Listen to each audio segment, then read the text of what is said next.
soft, powdery and very, very cold, amazing snow here today. -10 in Seafield here in Austria.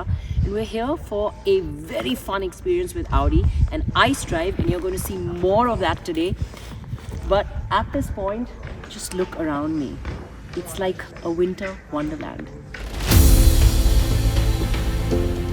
If the past few years have taught me anything, it is to live life to the fullest. Tick off as many things on the bucket list as I can. And let me tell you, driving on ice should be on everyone's bucket list. If you have a set of performance cars like me to do it in, it gets even better. For my Audi ice drive experience, I had one ice car, pardon the pun, and one EV. The very fun Audi RS5 and the super quick RS e-tron GT. With a massive expanse of frozen surface carefully curated by the Audi team and a pair of very patient instructors. The area for our experience was gorgeous in itself, set against the backdrop of the Alpine mountains.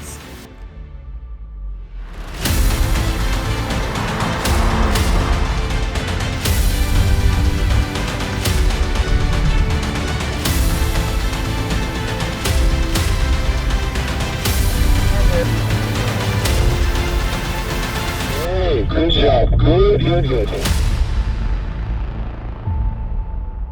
Now, when you're in the cold, the first thing to do is warm up.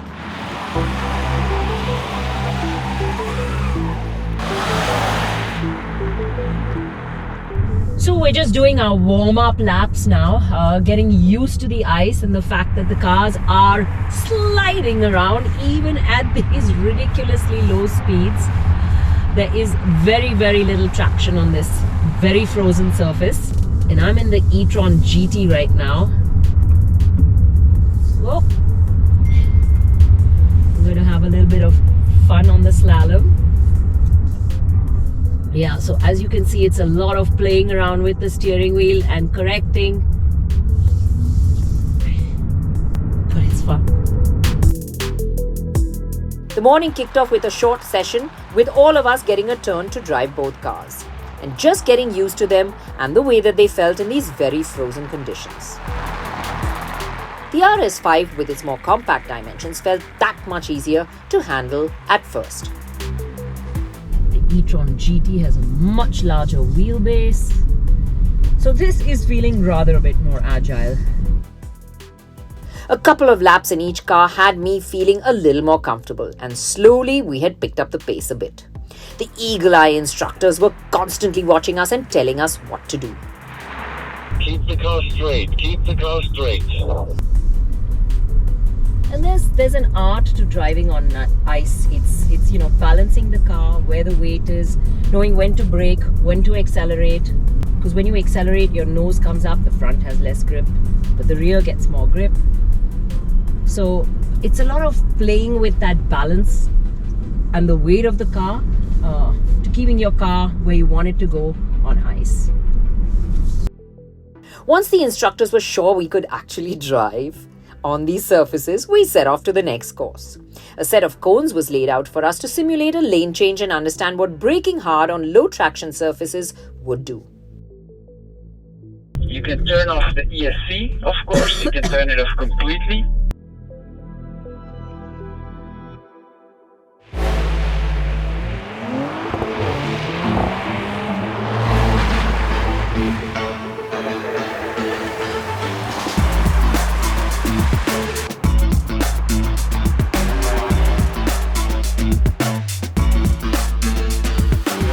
What I'm doing is an exercise of braking on ice. So we accelerate and we brake at a point and we see how well the ABS works, how it allows us to steer even in low grip conditions, even with the traction control off. I've got traction control completely switched off now.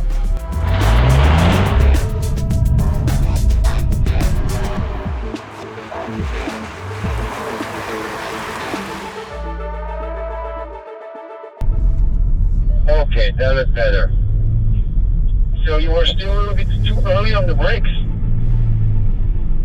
You were braking here already. Stay on the power until here and then on the brakes. that will make it a little bit more interesting. But it looked quite good. Also, the way you braked was good. Very aggressive. That was nice. No matter how much experience you've had or how many years you've driven, validation from an instructor always feels good. Now, this is only the second time I was driving on ice, and the previous experience was more than a decade ago, so I was a bit rusty. But after these exercises, I was feeling a little more confident about the fact that I wasn't going to lose it altogether, and I continued on.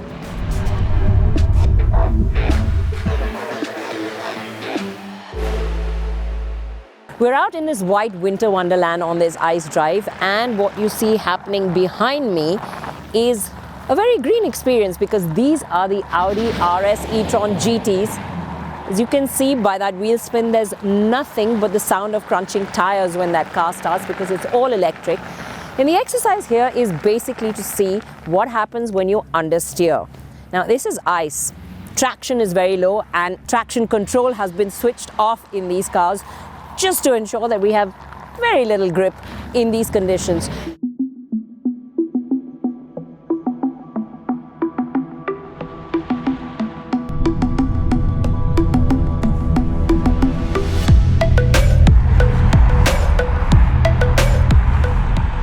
Bravo.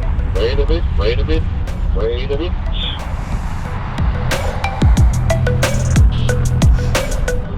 Really good. Wait a bit, perfect. Super.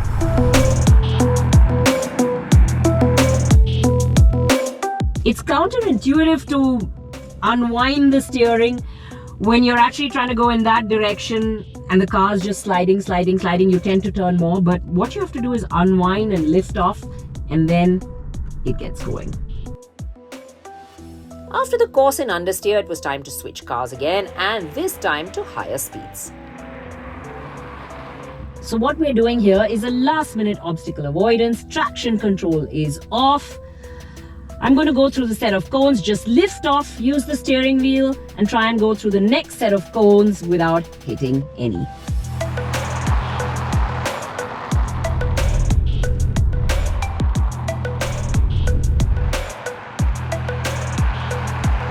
So, as you saw, it's just gentle on the steering wheel, gentle on the throttle in ice. It's all about that, to stay in control. Larger or sudden steering inputs or aggressive action on the throttle are things that unsettle a car on frozen surfaces. And with that learning in mind, we headed off to the other end of the frozen area.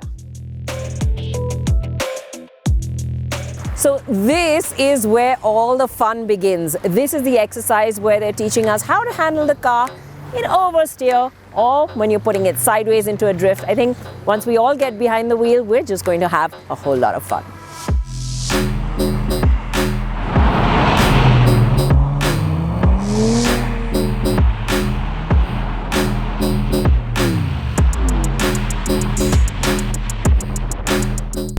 And power, yes. And on the power again. 15 the power.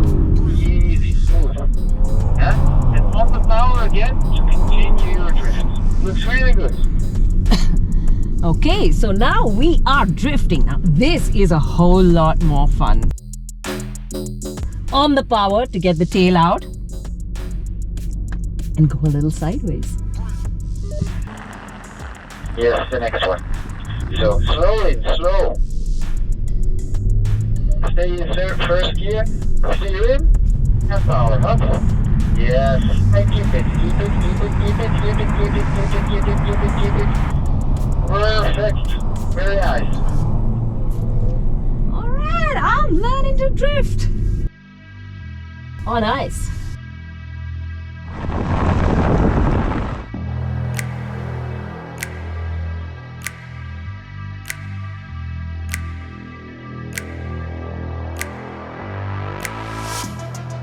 As the day has progressed and the sun has come out, the ice has melted a bit, which means, look at this. There is just very little traction on this surface.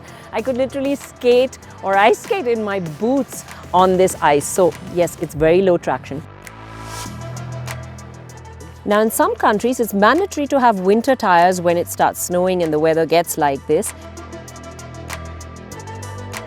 But what we have helping us here is really special tires. If you come closer and you have a look, you will see that they have these studs, these metallic studs, which is what helps you get a little bit more traction and grip in this otherwise smooth as glass surface over here. With traction control off most of the day, it was the Pirelli tires that were really giving us some kind of control, with the metal studs clawing on to the glassy surfaces. There was a lot of learning through the day, and the few hours with the amazing instructors Ian and Harland had already made a better driver out of me. But more than anything else, I had bucket loads of fun and had left beaming and excited about what day 2 was bringing. So the first exercise of day 2 is learning how to literally drift, like go around a set of cones, 4-wheel drive, and putting the car sideways completely. As you can see, it's not that easy. A lot of us are hitting, missing. It's all about the balance of the steering wheel, learning to when to steer in, counter steer, and the power. And it's a very delicate ballet-like balance between all of those to keep the car in a drift.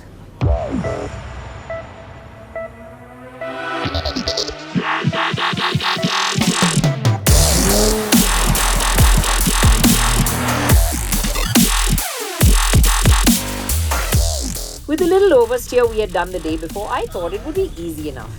But it's so easy to overdo it when you're trying to hold a drift. And it took me more than a couple of attempts to get it right. Why am I not getting this?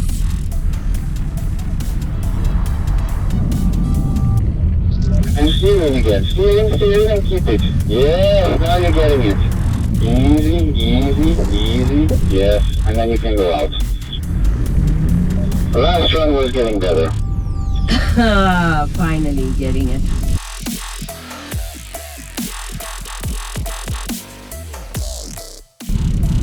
Yeah, keep it moving, keep it closing, keep it. Keep the power, keep it. Keep it. Steering. Yeah, in good. Steering, in. Yeah, now you can go out slowly. Hey, good job, good.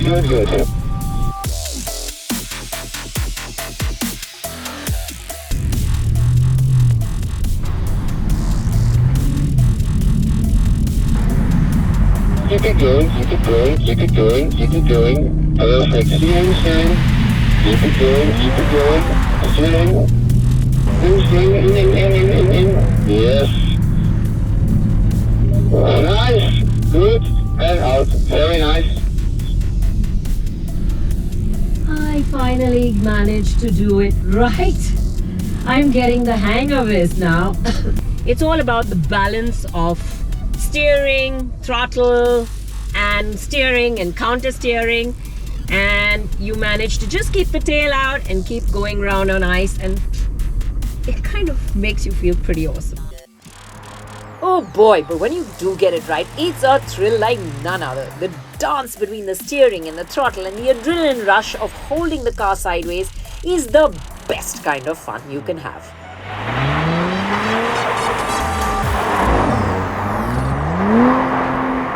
So today is really an exercise in learning how to get that tail of these 4-wheel drive cars out and keep it steady, not go over tilt, but learn to keep the drift and manage it and handle it. And what you see behind me is a slalom, but not a conventional one with single cones.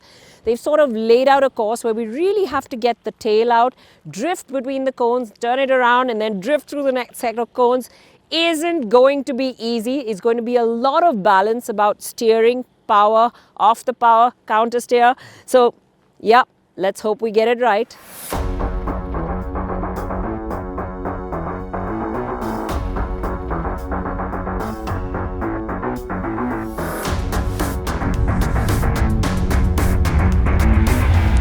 Thank you. That's good. Yeah, go. unwind the wheel a bit, unwind. Yeah.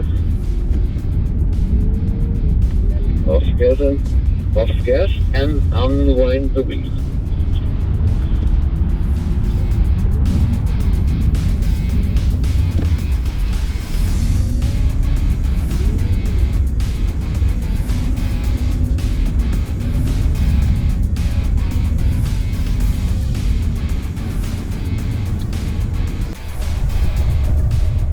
So it's a balance. Wind the steering wheel, accelerate, unwind, and then you set yourself up for the next corner and go through the same process again. But it's like a ballet. You've got to get the balance, the timing, and everything spot on to be able to do it right.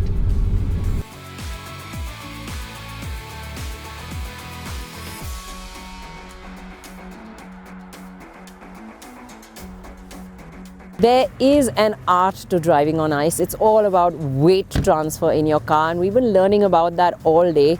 Sometimes getting it right and sometimes not, but it's been a massively fun day, and we're going to wrap it up by actually doing a short little course here, letting loose a little bit and seeing if we can put all our skills to test. 3, 2, 1, go! We were going to up the ante this time and do timed runs. With the sun out, the ice was even more slippery, and almost immediately the tail swung out in the RS5 for me, costing me some time. With an internal combustion engine car or an ICE car, you have to be even more careful on ice with the throttle. The power kicks in suddenly and you have to really feather it and know when to lift off as well. With an EV, it's quite different. The immense amount of torque that's laid out is spread evenly and progressively, and so it becomes easier to handle in such conditions.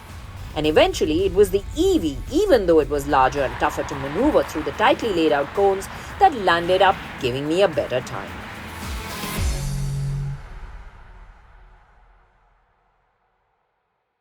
It's been a wonderful 2 days in this beautiful, beautiful setting with these two fantastic cars, two very different cars, the RS5 and the RS e-tron GT, one ICE and one EV. And it's been great to see how differently they both behave. And who says you can't have fun in EVs? We've had a host of fun on ice on this very low traction surface with these cars. Driving on ice is very different, and what I've learned is it's all about leaving your aggression behind. It's about precise, balanced, measured movements, whether it's the steering, whether it's the throttle. It's about getting that art of balance right, and it's been a fantastic experience learning this on this very slippery surface.